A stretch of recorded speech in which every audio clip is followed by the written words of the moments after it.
Welcome back to oddschecker and TalkSPORT BET's Royal Ascot preview. We've arrived here on the final day, day 5. Where has the time gone? We've taken you through 1 to 5 now, obviously with 5 pending. And I say we, Steve and Andy. Guys, thank you so much, first of all, for taking us through the days before we go into the last one. I've got to tell you, there's a welcome offer. I've told you day 1, 2, 3 and 4. I'm going to tell you for a 5th time. It's stake £10 on horse racing. You get £50 worth of bonuses. Of course, terms and conditions apply with that, but that is worth checking out if you're not already a customer with TalkSPORT Bet. And for the existing customers, we're looking after you. Don't worry. We're littered with super boosts throughout the week, and there's some big names in there as well that the gents have liked in the studio. So, with that being said, day 5, final day of Royal Ascot. We're going to get into it, and we're going to start with the Chesham Stakes. Now, Tremor looked very good first time out at Newmarket and heavily backed as well. Does he set the standards, Andy? That's the first question. Well, it all depends what you form as a standard. Visually, you think, oh yeah, that looked good, but he actually crunched down into the numbers and look what he did. It doesn't amount to a great deal. A very, very slow time figure. I don't like backing horses that do so slow time figures coming into big meetings, same as the jumps. They always seem to get found out when they go a proper pace against proper horses. So we'll see what he's made of. And when you factor in his odds on at the moment, you know, there's a big red flag for me. He was just very good in the last 2 furlongs. He beat a lot of trees, and you know he's going to be taking on a lot stiffer set of opponents. I'm sure Aidan O'Brien's going to chuck something in there. What it ends up being, I don't know. But there is a really good horse in there that sets a much higher bar than Tremor, and that's Humidity. Oh, okay. His maiden that he won at Newbury about a month ago has worked out incredibly well. I think there's been 3 individual winners out of the race so far. Commander's Intent, Morris Dancer and Bourbon Blues. They all got beaten mid-division. They've all come on to frank the form and win well next time out. Yeah. And Humidity was a good win on the day. He was well touted. He was always up with the speed. He showed good tenacity to see off a horse called Total Roll. And that form has really stood the test. So I think at the moment in time, he's a better horse than Tremor. He certainly is on the data, and yet I think he's going to be second favourite. So that's the way I'm approaching the Chesham, to take on Tremor and to back Humidity if he does run on. I'm pretty sure that he will be, judged by the vibes. Yeah, I like it. Not too keen on Tremor, and fair, that's fine. I'm going to go into the second race here. Queen Elizabeth II Jubilee Stakes, really interesting renewal this. I mean, French horse is prominent in betting. With the next Aussie superstar, Storm Boy, sprinkled in there as well. I mean, the best of British being Inisherin, am I saying that right? Inisherin, there you go. Who do you side with, Steve, on this? I found this quite difficult. I could make negatives around pretty much most of them at the top of the market, and I was going to take a flyer at Great Generation at around 33 to 1, 25 to 1 for Marco Botti. Now, Marco Botti did an interview yesterday where he said that he's still not sure if he's going to run her. He's looking to find a stiff 6 furlongs on top of the ground for her, and I couldn't quite believe what I was reading, because that is this race to a T. She has basically been campaigned over 7 furlongs in her career. She's really, really good over that 7 furlong trip, but it's quite hard to campaign a 7 furlong horse these days. The season culminates in about 4 targets being within a month of each other. So I thought this would suit her perfectly. She won the Group 3 Chartwell Filly Stakes at Lingfield for the 2nd year in a row on her reappearance.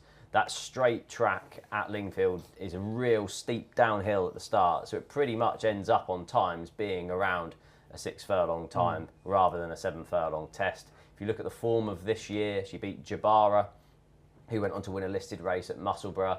3rd that day was Spiritual, who bolted up in the oddschecker Princess Elizabeth Stakes at Epsom on Saturday. So the form is working out well. If you go back and watch it, Great Generation is really dominant, and more than the neck finishing distance actually suggests that day. She was keen, she had to wait for room, she came round the field, and then, won cosily at the finish. She was only beaten half a length by Flora of Bermuda last season, giving that rival £3. Flora of Bermuda is half the price of her in this race, is off better terms, and I thought 33 to 1 was a massive price around Great Generation. Oh, I like it. Andy, where's your eye drawn to on this one then? I'm playing with a little bit more of a straight bat here. I'm going to go with Inisherin, who I think sets a really good standard on his Commonwealth Cup victory last season, so he's already proven over the course and distance. And if we needed any more evidence that he's a high-class horse over 6 furlongs, we only need to look at his Duke of York victory first time up this year, and that's a really good trial for the Queen Elizabeth. A lot of horses naturally step forward from that run, which is the preeminent early season Group 2 over that trip. Beat Flora of Bermuda. They're well clear of the rest. It looks as though we come on for the run as well. The market vibes were not quite that strong for a horse of his quality to suggest that if he won, that would be great, but if he didn't, it wouldn't have been the end of the world. So the fact that he did win and come through with flying colours has got to be a significant factor. And if he gets a good draw on the day, it's hard to see him not going well. He's around about 5-1, solid each way pick, I think, for any showing for me. Yeah, I like him. Okay. Third race here. And the last main race we'll cover really is Wokingham. Now, we know an awful lot about these, but do any of these look laid out for the race, Andy? I think the horse of Owen Burrows has got to be on the short list. A horse called Giraffe. Okay. Spelled with a J, not a G, not the Giraffe. He's got a great record at Ascot. He's run there 3 times, won twice. So he's proven over course and distance. And he was a bit disappointed first time out in the Cathedral Stakes. I think it was at Salisbury. I think he sent off odds on favourite that day. Looked like he was going to win, and he just faded out of it. But that was his first run for 221 days, so he probably might have just needed the run, maybe caught Owen Burrows out in connections a little bit by surprise. Right. But that was very much a tee-up to come here for the Wokingham.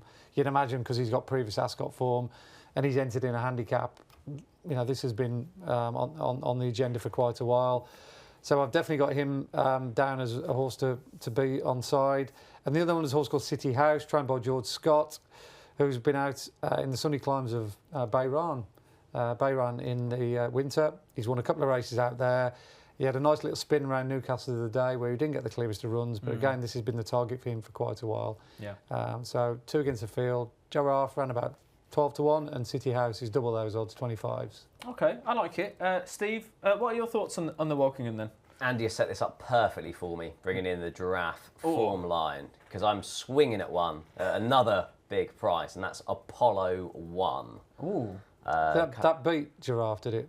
Did. What tours and he's on £3 better terms, yet it's 25-1 for this. Now, Apollo 1 is nowhere near as progressive as Giraffe. Giraffe has probably got that bit of improvement in it, whereas Apollo 1 is probably plateauing / going the other way. But if you look at it, it was second in 2023 in this race off a mark of 97, when only beaten a length. It was actually a non-runner because of travel problems. Last year, not sure what happened there. But next Ascot run, beat Giraffe in the Group 3 Bengoff Stakes in October. Would have needed his reappearance run in the Aberdeen Stakes at Newmarket. They probably intended to get him dropped a couple of pounds in view to this, but the handicapper hasn't played ball. So he's off a mark of 109, which is high enough for him. Yeah. But like I said, Giraffe has progressed through there and is on £3 better terms, and yet is a 25-1 shot in this. So I just thought he was slightly overpriced. I like Giraffe, I like that Ascot form, but if you like him, you have to give Apollo 1 a chance. And then the other two that also have collateral form together are More Thunder and a Ram, who ran in that Newmarket race at the Guineas meeting. I think Ryan Moore is going to be on board a Ram, so he's no doubt going to be popular. And More Thunder ran as if 6 furlongs was too short for him, so this 6 furlongs stiff finish at Ascot will suit him. I thought he would be running over 7 furlongs later on than there. So a few towards the top of the market, but my main play, because I think is overpriced, is Apollo 1. Oh, I like it. I like that happened there, by the way. Finally, day 5, and we've got a difference in opinion. So I really like it. So we've looked at the main races for the final day. I'm going to say, is there any other races that are jumping out on you? Steve, we'll start with you. Anything that you're looking at? I think the Hardwork Stakes is going to be a good renewal this year. I think you're going to have 3 leading contenders. I think Al Riffa is coming here for Joseph O'Brien. He gained his Group 1 victory in Germany last year. Yes, it was a weak Group 1, but they're kind of lower in their sights. He finished 4th behind Sosi, who I think I've mentioned about 4 times in these previews so far. So he'd probably have a chance. Rebels Romance has won £10.6 million in prize money in his career. Absolute legend.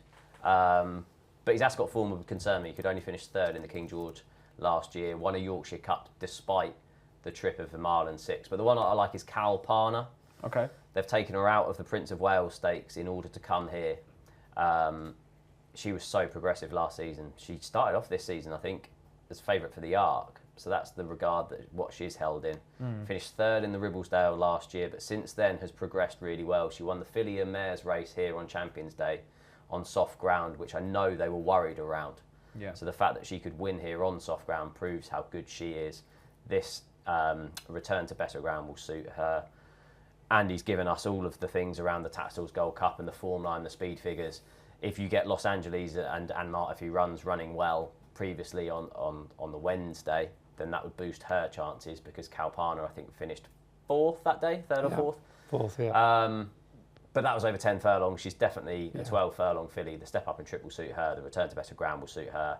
I'd be fairly confident on her.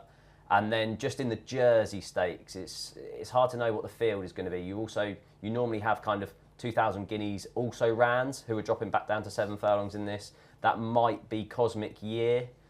He's got a bit of a Kingman head carriage, goes up a bit. I'm still not convinced with him in a finish. There's a couple that I like better than him. Montpellier is one for Qatar Racing and James Ferguson. I was there at Newbury that day when he won under a penalty. At Newbury, the form is working out well. The second that day, Seaforce won yesterday. The third, Abundance, won at Lingfield on Wednesday. He's got a rated of 96 after that, and I think he's heading there. And then the other one from the Guineas is Yamobi there, who's rated 99. Finished down the field in the Coventry Stakes last year at the meeting. Won a listed race at Newbury on his final start as a juvenile. Finished 5th in the Greenham Stakes. Ran all right for a 66 to 1 shot in the 2,000 Guineas. Just got mullered leaving the stalls that day. I can excuse him that. Rated 99.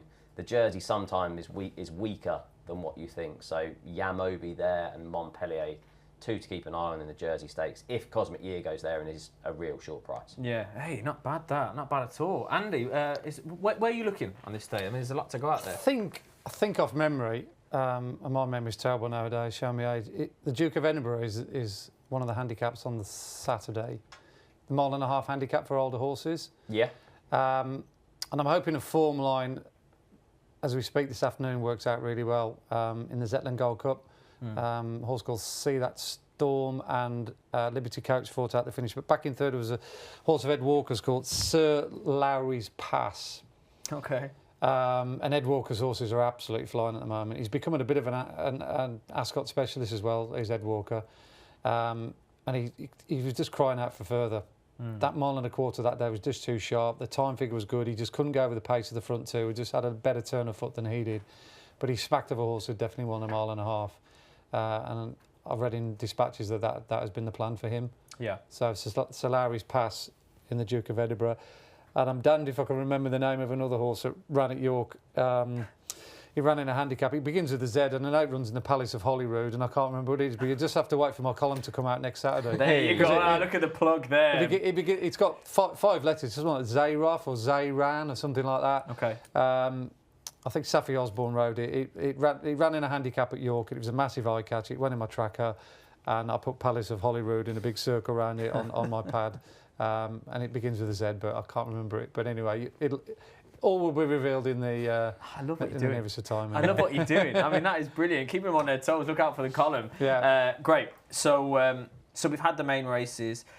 We've had what you're looking at as well away from the main races that we've covered in this episode. We're on the final day.